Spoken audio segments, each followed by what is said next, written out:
मध्ये एक चोरट्याने घुसून त्याच्यावरती हल्ला केलेला आहे। मुंबईमध्ये अभिनेत्यांवरती हल्ला होण्याची काही पहिलीच वेळ नाही आणि खास करून बांद्रासारख्या परिसरामध्ये जिथे अनेक व्हीआयपी लोक राहतात। कसं बघता तुम्ही या घटनेकडे? खरं तर दुर्दैवी अशी ही घटना आहे, कारण ज्या तऱ्हेने मुंबईच्या कायदा सुव्यवस्थेच्या बाबतीमध्ये आता दिसतंय की ते पूर्णपणे धिंडवडे निघालेले आहेत। म्हणजे राजकारणी असो किंवा सिने अभिनेत्री असो किंवा विविध क्षेत्रामधल्या लोकांवरती आज आपण बघतोय की घरामध्ये घुसून रस्त्यामध्ये सार्वजनिक ठिकाणी हल्ले व्हायला लागलेत। दुर्दैवाने बांद्रामध्ये हे तिसरी घटना आहे। म्हणजे बाबा सिद्दीकी यांचा दुर्दैवाने मृत्यू झाला, सलमान खान यांच्या घराच्या बाहेर बंदुकीने गोळ्या झाडल्या गेल्या आणि आता ही तिसरी घटना बघितली, काल आपण रात्री झालेली आहे। आणि मला ह्या गोष्टीच्या माध्यमातून म्हणजे पोलीस आणि गृह विभागाला या ठिकाणी घेरायचं आणि होम मिनिस्टर आणि मुख्यमंत्र्यांना माझा पहिला प्रश्न आहे की कुठे कायदा सुव्यवस्था? खरं तर मुंबईचे पोलीस म्हणजे आम्ही म्हणायचो की स्कॉटलंडच्या पोलिसांबरोबर मुंबईच्या पोलिसांची बरोबरी करायची, पण आज दुर्दैवाने त्यांचं मानसिक किती खच्चीकरण झालेलं आहे। त्यांच्याबद्दल ज्या तऱ्हेने बोललं जातं किंवा ज्या तऱ्हेने तुमच्या बदल्या करून फेकू अशी जे वक्तव्य मोठ्या आमदारांकडून मंत्र्यांकडून येली जातात, त्यावेळी मग साहजिकपणे त्यांचं सुद्धा खच्चीकरण होत असतं। आणि आज मोठ्या प्रमाणामध्ये प्रश्न निर्माण झालाय की पुण्याची घटना बघा, त्यामध्ये रस्त्यामध्ये त्या मुलीला कोयत्याने वार झालेला नाही। आता हे तर सार्वजनिक ठिकाणी चालले। बरं, ज्यांना पोलिसांचं सुरक्षण आहे, ज्यांची स्वतःची सेपरेट अशी सुरक्षा व्यवस्था आहे, म्हणजे स्वतःची पण त्यांची सुरक्षा व्यवस्था आहे, त्यांच्या घरामध्ये घुसून हल्ले व्हायला लागले। पूर्वी तर आपण म्हणायचं रस्त्यावर सुरक्षित नाहीये, बाहेर सुरक्षित नाही, आता तर घरात घुसून हल्ले व्हायला लागले, तर कुठे चाललोय आपण?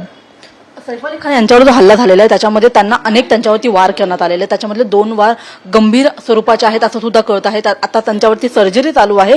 मात्र जशा पद्धतीने चोरांनी घरामध्ये घुसण्याचा प्रयत्न केलेला आहे, असं नाही की ते पहिल्या किंवा दुसऱ्या माळ्यावर राहतात, त्यांचा जो फ्लोर आहे तो 15वा आणि 20वा फ्लोर आहे। अशा वेळी ज्या ठिकाणी सुरक्षा व्यवस्था आहे, वॉचमेन्स आहेत, अशा वेळी चोराने आतमध्ये घुसण्याचा प्रयत्न करणं तुम्हाला वाटतं की काही संशयाला जागा आहे, काही शंका येत आहे? बघा, प्रश्न असा आहे की एकतर एवढी हिंमत होतेच कशी? मी सुरुवातीपासून सांगते की कुठेतरी आपण विचार करण्याची गोष्ट झालेली आहे की जिथे सुरक्षा व्यवस्था आहे, म्हणजे पोलिसांची पण आहे आणि स्वतःची सुरक्षा व्यवस्था, अशा ठिकाणी घुसण्याची घरामध्ये हिंमत होते, तर सर्वसामान्य ठिकाणी काय व्यवस्था असणार?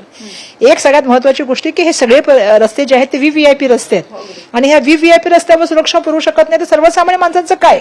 हा सातत्याने प्रश्न निर्माण करते। तुम्ही जे सांगता की त्यांच्या घरात घुसले, म्हणजे माणसाने आता घरात पण सुरक्षित नाहीयेत अशी, आणि एवढी हिंमत का होते?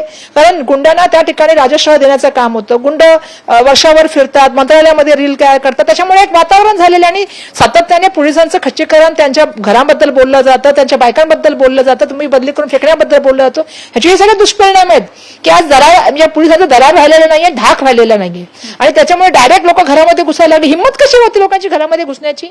आणि विचार करा, त्यांच्याकडची अशी परिस्थिती आहे, मग सर्वसामान्य झोपडपट्टीमध्ये चाळीमध्ये काय परिस्थिती असेल? म्हणजे मुंबईला जे आहे ना, हे एका तऱ्हेने कायदा सुव्यवस्था, आता मुंबईमध्ये ह्या सगळ्या व्हीआयपी रस्त्यावर तिथे खासदार सुद्धा मी आहे।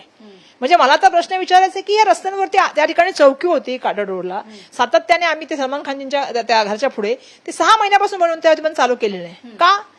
तर माझं सांगणं एकच सिंपल आहे, त्या मधल्या काळात की ते चालू करा, कारण ज्या ठिकाणी सार्वजनिक लोकांची येणे जाणं जास्त आहे अशा ठिकाणी सुव्यवस्था असणं फार आवश्यक आहे। आणि सातत्याने असे हल्ले जर मुंबईमध्ये व्हायला लागले लोकांच्या, म्हणजे आता एका ऑफिसमध्ये म्हणजे बाबा सिद्दीकींचा भायखळ्यामधल्या घटनेचा हल्ला, हे रस्त्यामध्ये खून व्हायला लागलेत। काल परवा त्या जे हॉस्पिटलच्या बाहेर बंदुकीने गोळ्या झाडल्या गेल्या, हे काय आहे? तुम्ही या सगळ्या संदर्भात राज्याच्या गृहमंत्र्यांशी किंवा मग पोलीस अधिकाऱ्यांशी कुणाशी चर्चा केली, करणार आहात? नक्की आम्ही, पण मला असं वाटतं स्वतः नैतिक जबाबदारी पण त्यांनी घेतली पाहिजे ना थोडी। किती दिवस बोलून सांगणार की आम्ही मोठी कारवाई करणार, पण ते होताना दिसत नाही ना।